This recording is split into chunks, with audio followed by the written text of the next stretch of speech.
Well, hello YouTube, it's me Fortmaster, and welcome back to another Dead Sound reaction. And, man, talk about timing. The previous video I literally just reacted to, as of yesterday, was Dead Sound's first episode of his second Dinosauria series, Terrible Lizards. And, you know, at the end of that video, he talks about the making of video that will be coming out soon, and I said in my reaction that when that came out, I would do a reaction to it. Now, I said that thinking that it was probably going to be, you know, at least a couple of days or something before the video came out. But lo and behold, the video came out literally as I was finishing rendering my reaction to the actual animation itself. Honestly, if I hadn't already gone through all the effort of actually rendering out the video, I probably would have smushed my reaction to the Terrible Lizards and the making of together, but at this point I'm in kind of a sunk cost fallacy, so I'm going to release them out as two different videos. But yeah, if you hadn't seen my reaction to it or the original video itself, you know, links to it are in the top corner of the video. But basically it was a video depicting a fight between a, was it Megasaurus and another dinosaur? I'm forgetting what it was. But, you know, the plant-eating dinosaur accidentally came across the Megalosaur's eggs, and the mother was defending them. But the, like, not gimmick, but actually, no, I guess I will call it gimmick for lack of a better word, but the gimmick of the video was that the fight was portrayed as, like, how our human understanding of dinosaurs evolved. So at the very beginning, like, the dinosaur's body shape and stuff like that was all sepia tone, and they were designed very much based off of like what people in the Victorian era thought dinosaurs looked like, based on their drawings and stuff like that. Then it kind of moved forward to a black and white section where they looked more similar to like those dinosaurs you'd see in like done in claymation in like old B movie horror movies or stuff like that, or like B movie like sci-fi films from back in the day, where like, oh yeah, the T-Rex, or the Megalosaur I should say, was on like two legs, but it was like standing almost completely straight with its tail kind of acting like as a third leg to balance. It was very weird. And then it goes to like the first color section where it's like widescreen. It's sort of like in the 80s, the 90s, sort of like, you know, how Jurassic Park like depicts them, with the last section ending out, you know, a modern depiction of the dinosaur with like where the little babies have feathers, and the mother has like some feathers around her body and stuff like that. Honestly, it's a very good gimmick, and I love just the evolution. I mean, both depicting just both, you know, in just the regular art style, and also just the showcase of how our understanding of dinosaurs has evolved over the years. It's really cool. But talking about this video, the making of, I mean, it's what it says on the tin. It's literally, you know, the behind the scenes of Dead Sounds, you know, the process of how he made the videos. Like, there's maybe sometimes some little lore hidden in there, or like his inspiration, stuff like that. Just great videos, and I love watching them. And yeah, we should probably get into this then. So yeah, of course, as always, original video is linked in the description if you haven't seen it for some reason. Corner video will lead to my Let's Play of the day. And if you like this video or any other video that I make, I'd very much appreciate it if you gave the video a like and subscribe to my channel, because almost 3/4 of the people that watch my videos aren't subscribed, and I'd very much like that to change, because my main goal for this year is hopefully at 10,000 subscribers. But yeah, with all that out of the way, let's get this thing started then, shall we? Hello, my name is David, and a few years ago I created my Dinosauria animated series.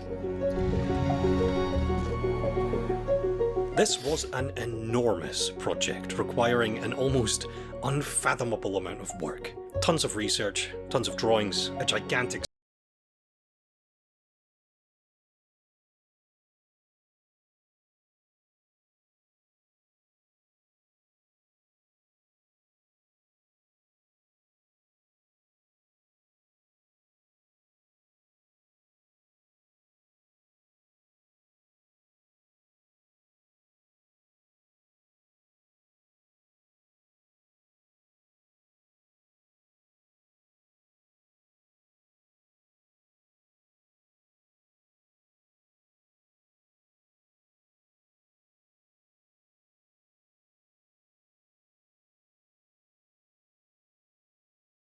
Have much experience with like using clay and stuff like that. I honestly, the most I've had was like a single art project we had in art class in high school, and mine was like so derpy. I tried making like a Bowser styled monster, and like it didn't cook right, where like the feet kind of became slightly rounded, so whenever it stood, it kind of like rocked back and forth on its feet, and like the one arm broke off like several times. It was not.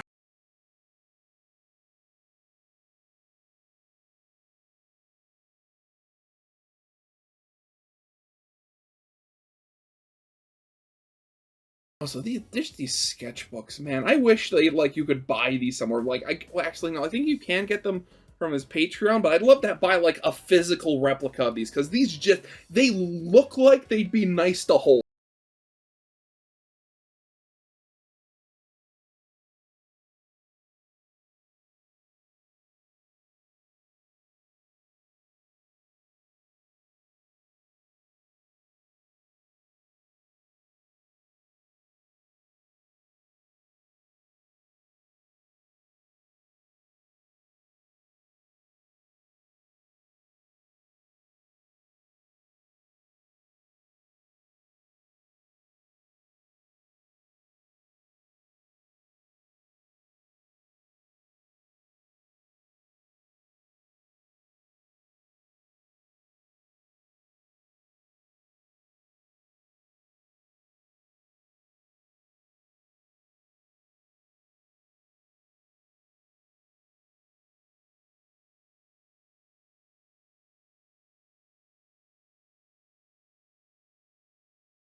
The Victorians named Megalosaurus. Here is a cast of the lectotype. Okay, I was going to say, like, man, he has an actual fossil? No, yeah, okay, makes much more sense that it's a cast. This dentary, plus some isolated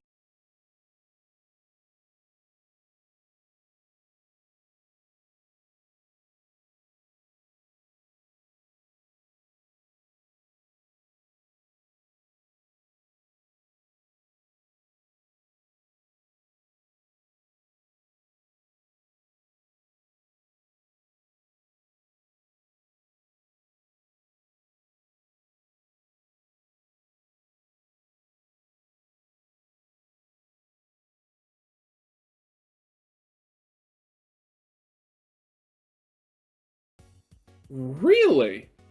I didn't realize that was the case. I mean, granted, like, again, this was in the 1800s, so I mean, you're kind of when starting from nothing. But that's really interesting. I mean, these were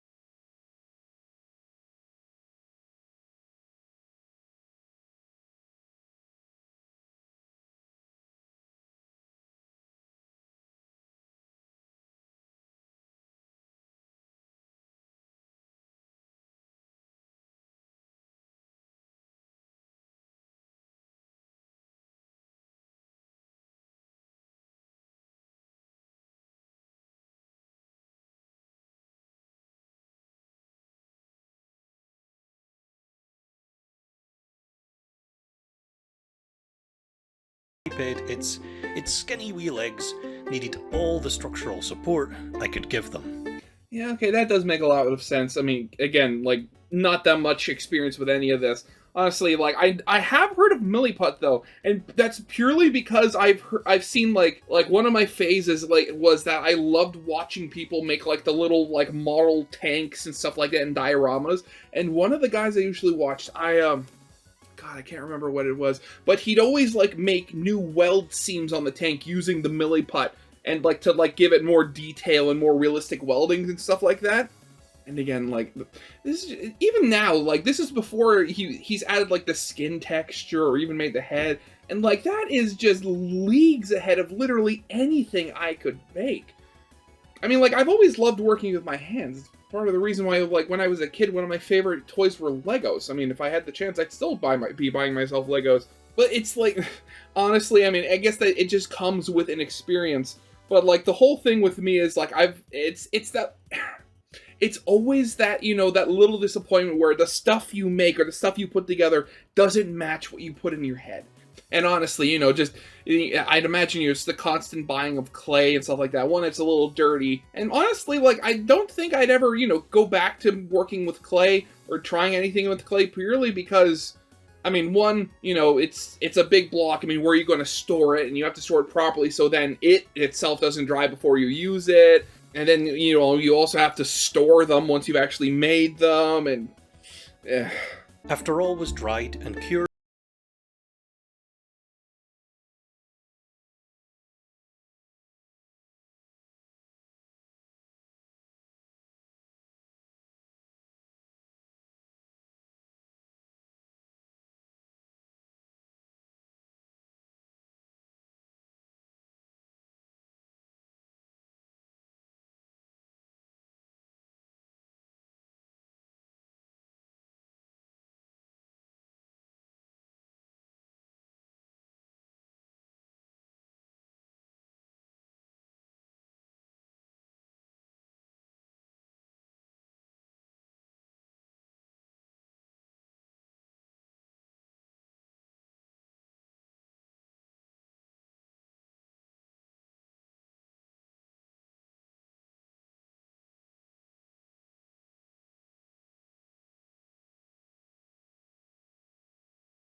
to the dinosaur, serenade the colossal beasts. Honestly, just seeing it like spin around, it reminds me of the, oh god, what is it, like, that song? It's like I'm dancing, nobody but you. What's the name of that song? I'm having a complete brain fart right now.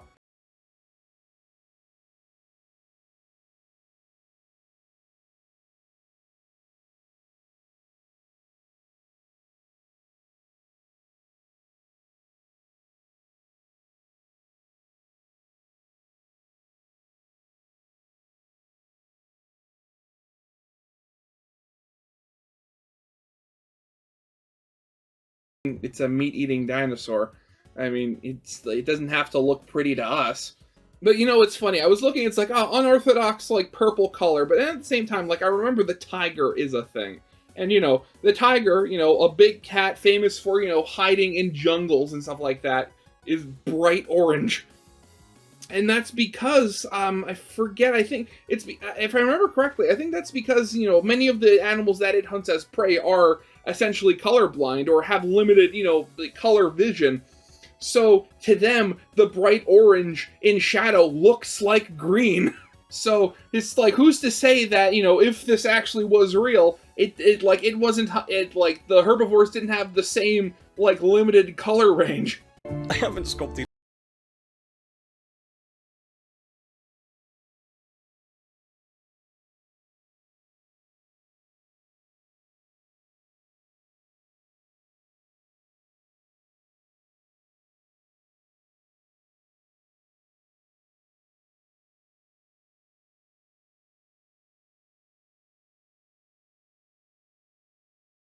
Plobby and Boxy?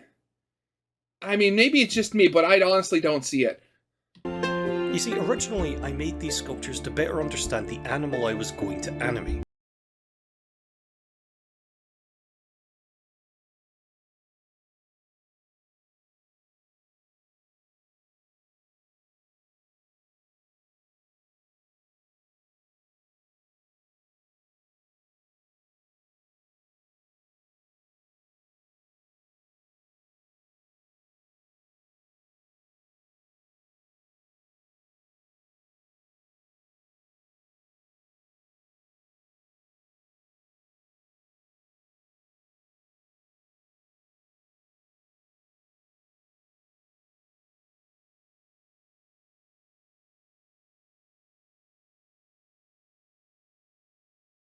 God, again, it's the whole thing. Like I said before, like apart from like voice acting when there is some, and the music, like he does everything himself in these animations, and it is honestly, again, like I know like when compared to like a big movie or even something from TV, they can look a little less impressive.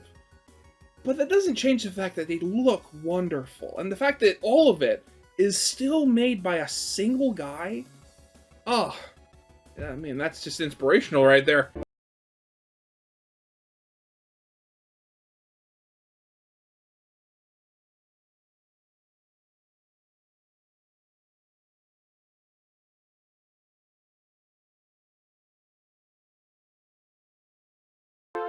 Featured species.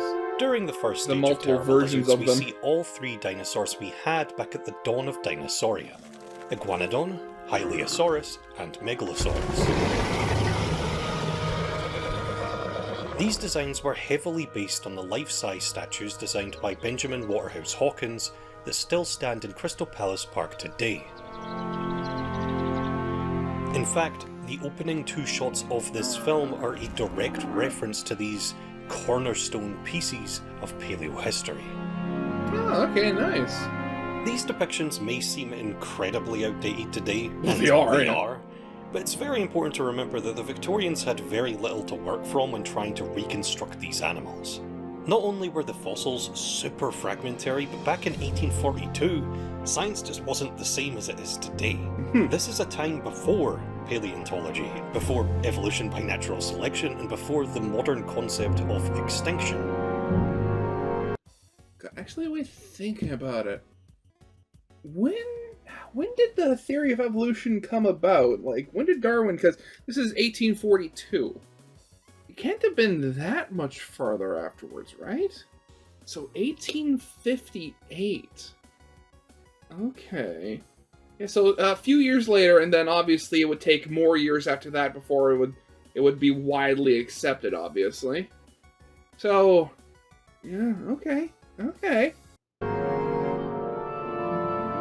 I think, given the constraints of the time, these reconstructions are actually quite inspired, even if they did infamously put Iguanodon's thumb spike on the tip of its nose.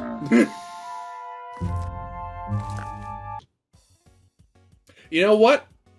I didn't even notice that while I was watching the original thing. During the second stage of the film, we jump forward to around the 1950s. Our knowledge of dinosaurs has come a long way by this point. As far as Iguanodon is concerned, we've gone from just some teeth and a thumb spike to multiple, beautifully preserved and fully articulated specimens thanks to the Bernissart mines in Belgium. However, dinosaurs of this period were still portrayed as very cold-blooded and lizard-like, though standing upright and dragging their tails. A big inspiration for this Iguanodon design in particular was in fact this old Invicta model. He's a charming little guy who was very scientifically accurate for his time. Unlike Iguanodon, which was blessed with multiple complete skeletons by the 1900s, Megalosaurus was just as fragmentary as ever. In fact, the genus had become a wastebasket taxon with a frankly preposterous number of species attributed to it. God, again, just the evolution of our understanding. Like, of course it's easy, modern day to look back and say, haha, how could they not know? But I mean, when you're literally, like, when you start off from nothing, I mean, what are you supposed to work with? To reflect this, I decided to depict Megalosaurus as a super generic, almost undiagnosable chimera of what would be called a carnosaur at the time. Yeah, there Most we go. of the inspiration for this design, unsurprisingly, came from the stop-motion effects of Willis O'Brien and Ray Harryhausen. And I think the Valley of Gwangi influence certainly came through the most. Yeah. Which, I mean, again, love the evolution of things. By the third stage of the film, we are getting a lot closer to the dinosaur designs of today. By around the 1990s, these animals are postured more correctly, and being post-dinosaur renaissance, they're more bird-like, they're warm-blooded, active, and portrayed as far more intelligent than they have been in the past. Designs of this era are kinda ugly. They're often very skinny and toothy and emaciated looking, but I do still like them a lot. I mean, I believe a lot of them have that problem of, what was it called, like shrink wrapping or something like that, where they pull the skin like right up against the skeleton or like the muscle and stuff like that. I mean, you only have to look at like there's any number of, you know, they've made pictures of like modern animals where they've done this with they basically shrink wrap the skin and don't show like any fat or like any like, you know, easily destroyed stuff like, you know, feathers or hair or stuff like that. Obviously, I mean, dinosaurs wouldn't have hair, but obviously, like, you know, no feathers, very Jurassic Park-esque. This is what dinosaurs looked like when I was a kid. These are the dinosaurs I fell in love with. In fact, the biggest inspiration for... Look at this one! I think I've seen this one before. I just can't remember its name. Why is it so fat? Like, this doesn't even look like fat, actually. It just looks like somebody inflated it slightly too much. For these designs was the original 1999 BBC Walking with Dinosaurs series, which is what initially interested me in dinosaurs, and to this day it's probably my favourite thing ever made by anyone, ever.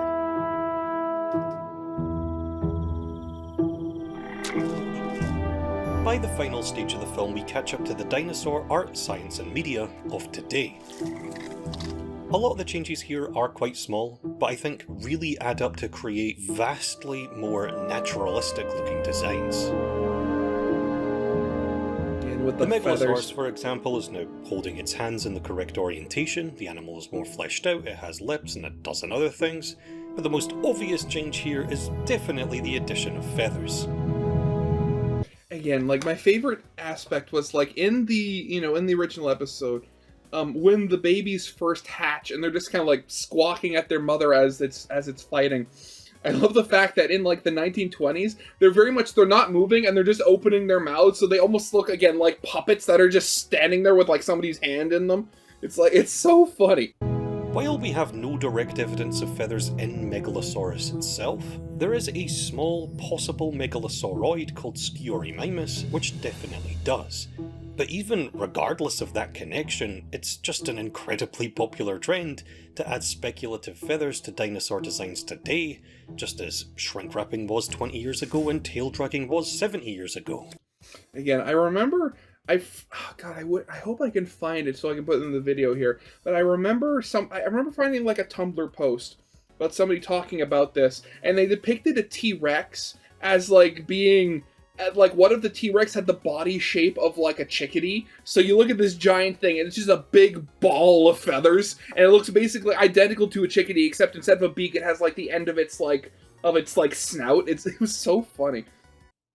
So these feathers were a perfect addition to help illustrate our ever-changing views of these animals. As for my modern iguanodon, the animal is far beefier, the beak is fixed, its hands have been totally reworked, and the animals are portrayed as sexually dimorphic. All the adult males of the herd have an extra colour accent around their eyes that the females lack. Just like feathers, this detail is speculative, but it's exactly the type of thing you see in modern day paleo reconstructions. Okay, that's one of those things I didn't even notice while I was watching. Tagging along with the iguanodon herd in a not-so-subtle nod to the Polacanthus in Walking with Dinosaurs is a single Hylaeosaurus, looking very different from its opening appearance. Of these initial 3 dinosaurs, Hylaeosaurus was the hardest to reconstruct accurately. It is by far the most neglected of the trio when it comes to paleomedia, and by far the one that has been the least studied.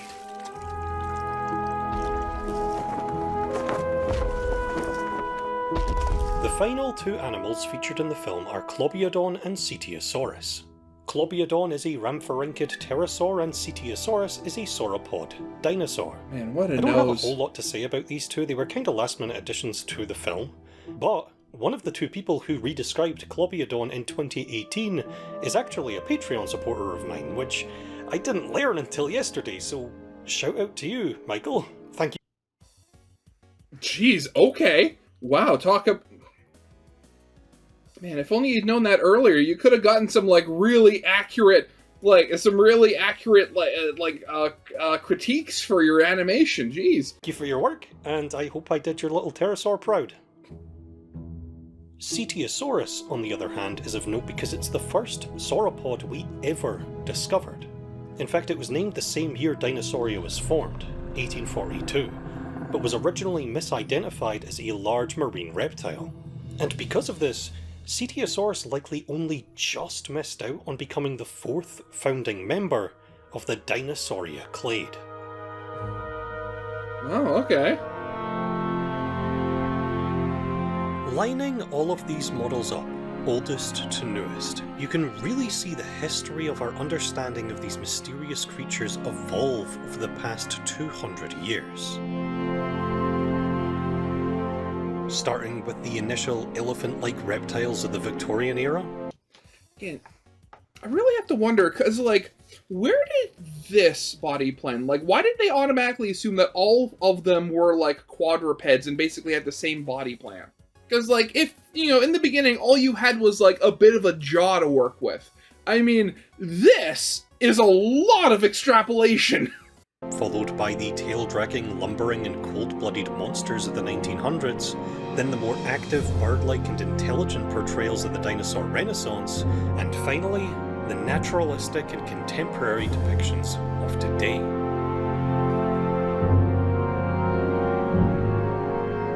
I absolutely love all of these interpretations and never really wanted to frame any of these outdated depictions as inferior or even really wrong. No, I made this film not to criticise but to celebrate our ever-evolving knowledge of these ancient and fascinating animals.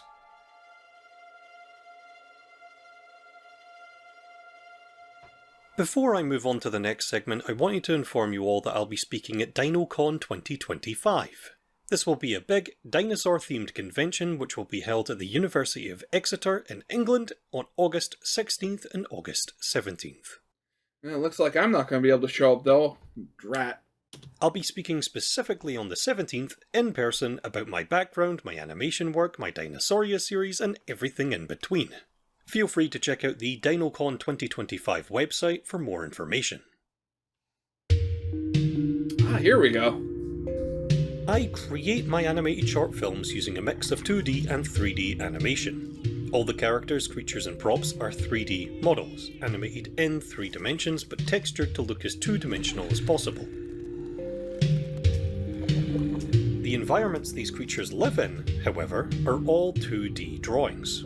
Each and every single one of these backdrops must be drawn from scratch every single time the camera moves position. For this film in particular, I had to create a whopping 15 different character models, which you can see on screen right now. Okay, so thinking about it, I can potentially see there weren't that many different scenes, but you'd have to redraw them at least a couple of times each due to the progression from sepia tone to black and white to color. I think this is the most new models I've ever had to create for a single film before. All of which needed to be 3D modeled, rigged, textured, and animated in their own specific and unique ways. Oh god, likely yeah. Never to be reused again. God, that sucks. I mean, just using the final models here, not using them ever? I mean, granted, if you're doing a series about dinosaurs, there's a lot of dinosaurs and they were all over the planet. But still, being unable to really reuse, any of that effort, that is heartbreaking. Thankfully, I quite enjoy creating new designs and whipping up new 3D models and rigs, especially when it comes to dinosaurs, so this part of the animation process was quite a lot of fun. Painting all of the 2D backdrops, however, I don't enjoy so much. But thankfully, unlike the character models, these could be reused. The Megalosaurus lair, which virtually the entire film is set in, besides colour changes, is the exact same at the start of the film as it is at the end of the film. Oh, okay, never mind. I was wrong then, so there's some work saved.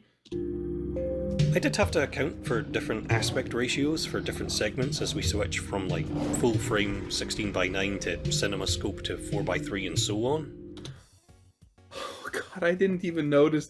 I didn't even notice that. Oh, okay. Going back, I didn't even realize the beginning was 16:9 too. I thought it was 4:3 like the black and white section. But honestly, I really welcomed this challenge. I'm a big film buff, I especially like older cinema, and it was just super fun, recreating these vintage movie aesthetics.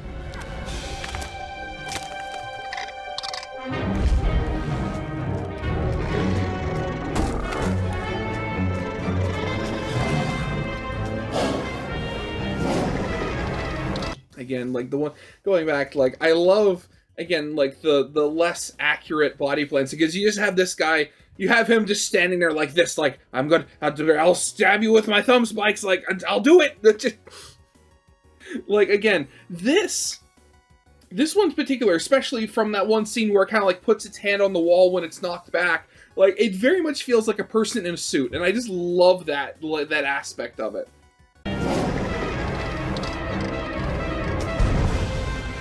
The music for Terrible Lizards was composed by Ivan Dutch, and I genuinely think this is his best work to date.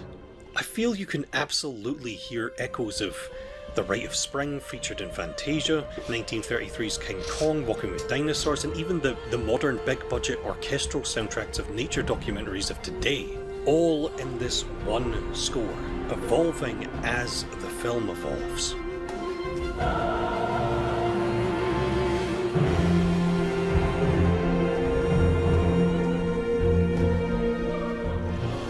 Ivan has even made his own behind-the-scenes video covering how he created the music for this film, which I'll link in the description below.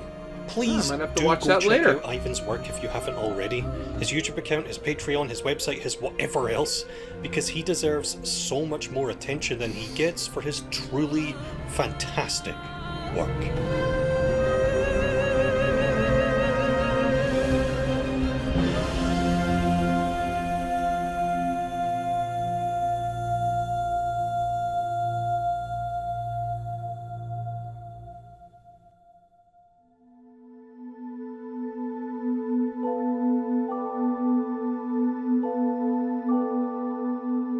I really like this film.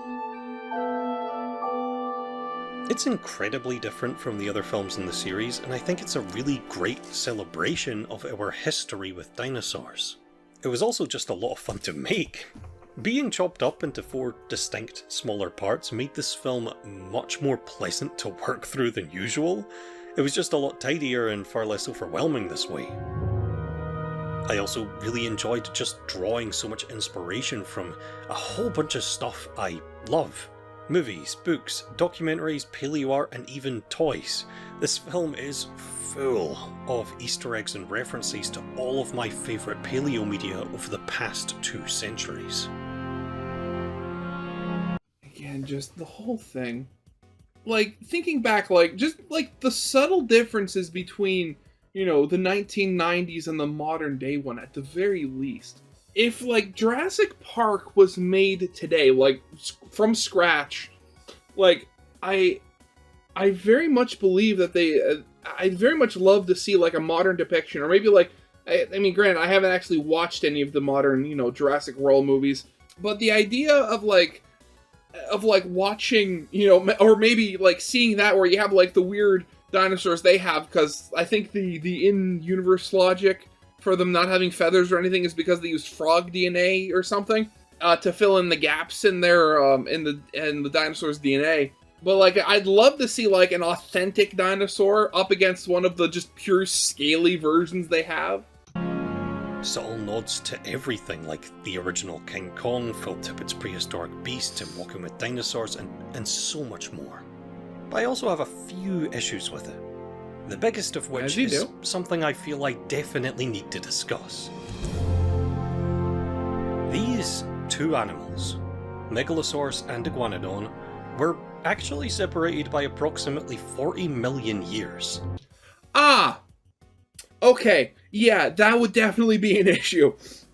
Like, I know that's a big issue that a lot of people don't understand, is that a lot of, like, I don't think T-Rex and Triceratops were in the same, like, time, or, like, a lot of them. Like, it's funny. Like, again, going back to Jurassic Park, like, very few of the, of the big modern famous dinosaurs that a lot of people think of are actually from the Jurassic period.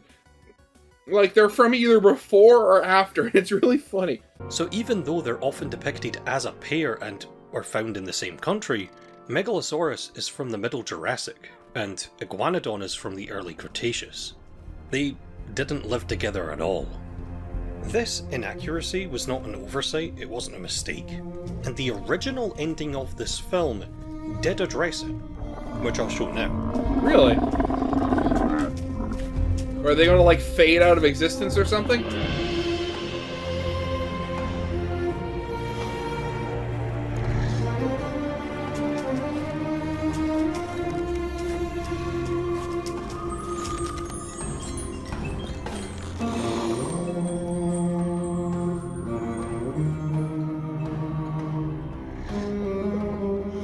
You see, I like that. Granted, I mean, limited facial expressions due to, being a dinosaur. But, like, you can just tell from her look, it's like, what just happened? It's like, she is so confused. Originally, the film would have Iguanodon and Megalosaurus coexisting, as was often depicted in the 1800s. But by the end of the film, science catches up and puts the herd of Iguanodon into the Cretaceous where they belong. This was the ending of the film, almost until release. As you can see, the scene, it's done. It's fully basically animated, finished. It's sound mixed. The reason I removed this scene is because, quite frankly, it's just weird. Yeah, the fact that, like, oh, you had a huge dinosaur battle and stuff like that, and then the herd just dissolves out of existence. Again, as I've said, I don't know that much about dinosaurs. And I'll be completely honest, I having no idea when these dinosaurs lived, or the fact, like, if they were, like, contemporaries, I wouldn't have known what was going on at all as these herbivores just pieced out. I feel only huge dinosaur fans would even notice these two animals shouldn't be living together, and the other 90% of people watching this film would be totally flabbergasted by the magical disappearing dinosaurs. The main reason I removed this scene is because, even though the film already plays with the rules of reality a little, after watching the finished film, this moment crossed a line into the fantastical for me that completely took me out of the story being told. I did consider having the Megalosaurus just wake up to no Iguanodon at all, just Middle Jurassic, as per usual. But that would not only rob the audience of seeing Hylaeosaurus and Iguanodon evolve into their modern depictions, but would also rob the film of this final, shared, peaceful moment between these two titans of Dinosauria. From a filmmaking perspective, this shared moment between these two, it's necessary. It completes the story. The film needs this moment. It was never gonna go. So yeah, in the end, Again, it wouldn't make that much sense. Like, they look at each other, they share this moment, and then just Thanos away. Like, like, imagine, Thanos snaps, and not only does he erase half of all life, it's, like, retroactive as well. I just decided that putting a herd of Iguanodon into the Middle Jurassic was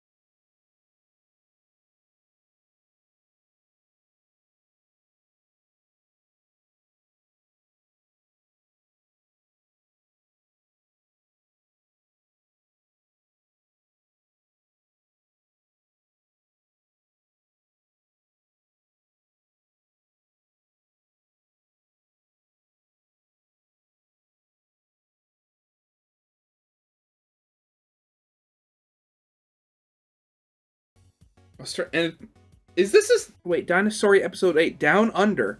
working title. Wait a second, so there's gonna be a future episode? Wait, oh god, is he actually gonna go, like, have, like, a Jurassic Park themed episode or something like that? And wait, I recognize you. You were from that one, the first video of his I reacted to with, like, the door and stuff like that. And for just $5, you can read through all my sketchbook work I've been showing off in this video as well. All my old sketchbooks are on there too, but I just uploaded the first chunk of this Dinosauria Volume 2 sketchbook, and more will be added as the series goes on. Lovely. Before I go, super special thanks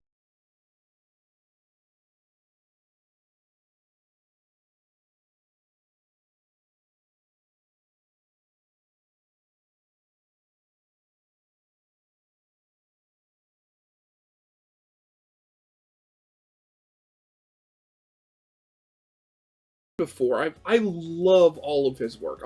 Every single one of his videos, even if dinosaurs aren't really my thing. Like, I first discovered him through, like, his Autodale series, and, like, good. I know and, like, not every one of his things has been, you know, has like, been my thing. Again, dinosaurs. But just how well it's made, and again, the good storytelling. Like, again, like, I wouldn't have been able to tell that those dinosaurs were, you know, spread by literal millions of years. But, you know, at the end of the day, that doesn't really matter. This is a cartoon. Oh, God. But yeah, that's definitely going to be it for now. So, yeah, I hope you guys liked. If you did, leave a like, subscribe if you have not, and I'll see you guys next time. Goodbye.